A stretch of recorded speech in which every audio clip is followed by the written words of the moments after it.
Okay, so next we pass to the physical constants.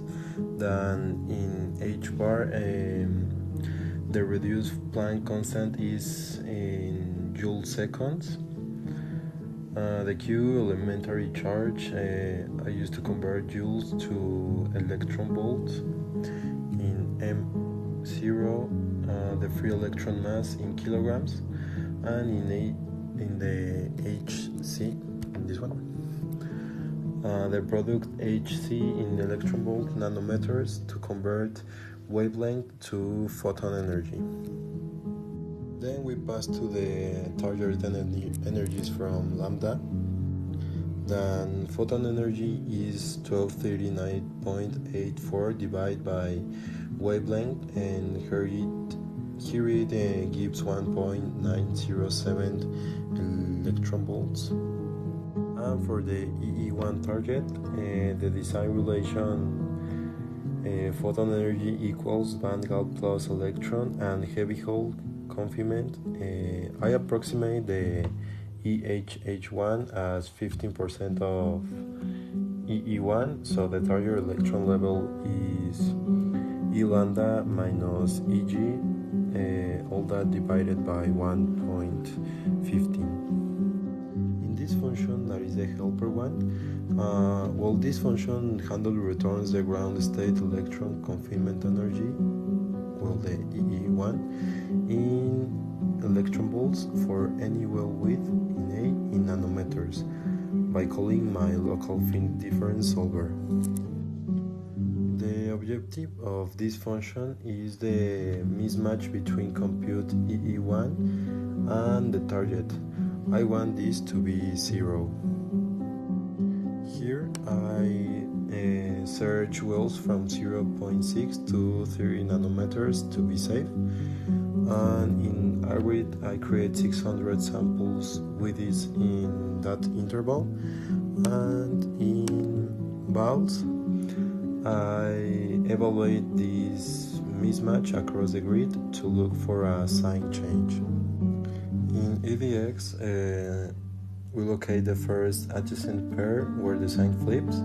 These brackets are root for FA equals to 0. Then we solve for A in two paths. If I found a bracket, I take those two widths as lower and upper bounds and use a bracketing root finder to solve FA equals to 0 for the optimal width. I record the method used, and if there is no sign change, I minimize the absolute mismatch of FA over the interval, and this is a robust fallback. And I noticed that the fallback was already used. And here I compute final energies and lambda check. Here now I compute the electron ground state at the optimal width. Here I estimate the heavy hole ground state as 15% of that. In this the emission of energy equals band gap plus both confinement energies, and here I convert the emission energy back to wavelength to verify the color. And this part is just for print out the report. And then we have our first plot and our second plot. Then for this local function computes the electron ground state energy for a given width using finite difference. Here I convert width from nanometers to meter. This is to define the mesh spacing based on the numbers of interior points. This is the kinetic prefactor in joules, and then we pass here that we build the main diagonal with those and the off diagonals with -1, and to form the tridiagonal Hamiltonian with a Dirichlet boundary condition, and these sign conventions make H positive definite. And well, that would be all for my code, and we run it for our final results. So here we have our final results of our MATLAB code.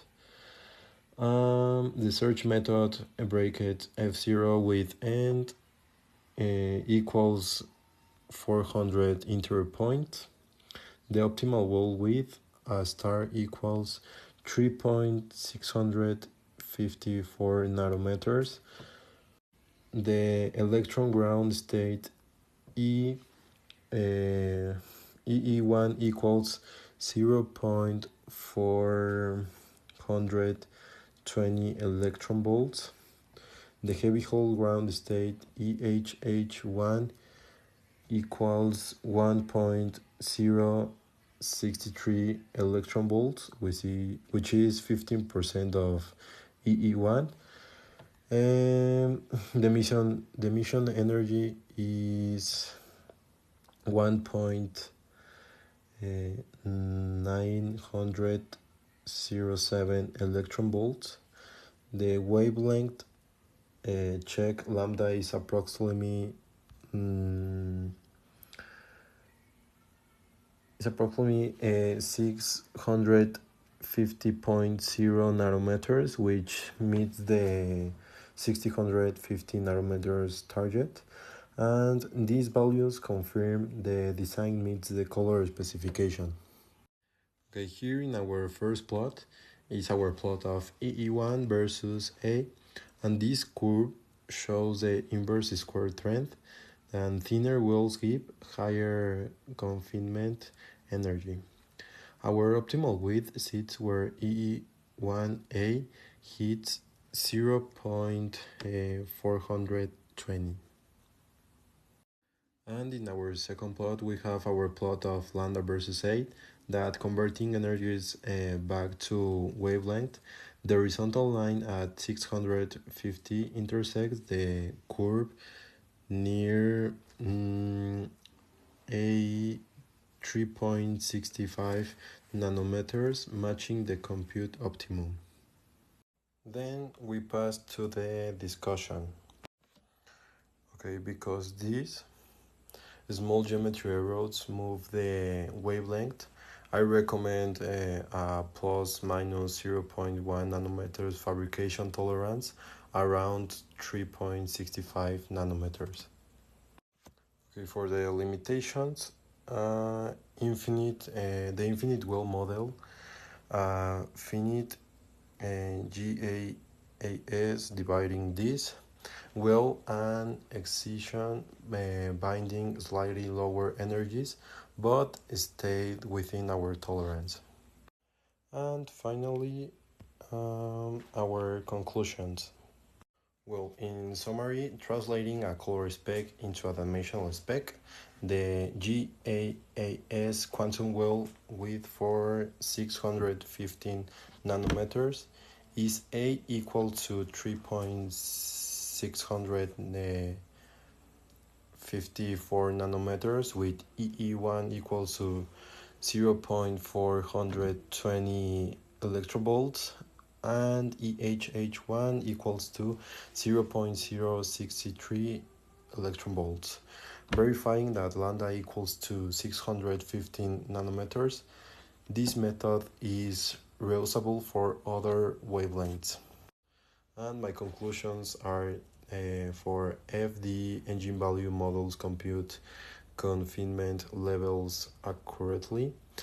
And also for lambda 615 nanometers, a narrow GaAs well between 3 and 4 nanometers is required. And this method generalizes to other colors by changing lambda and rerunning. And that's all for my argumentative exam. Thank you very much and have a good day.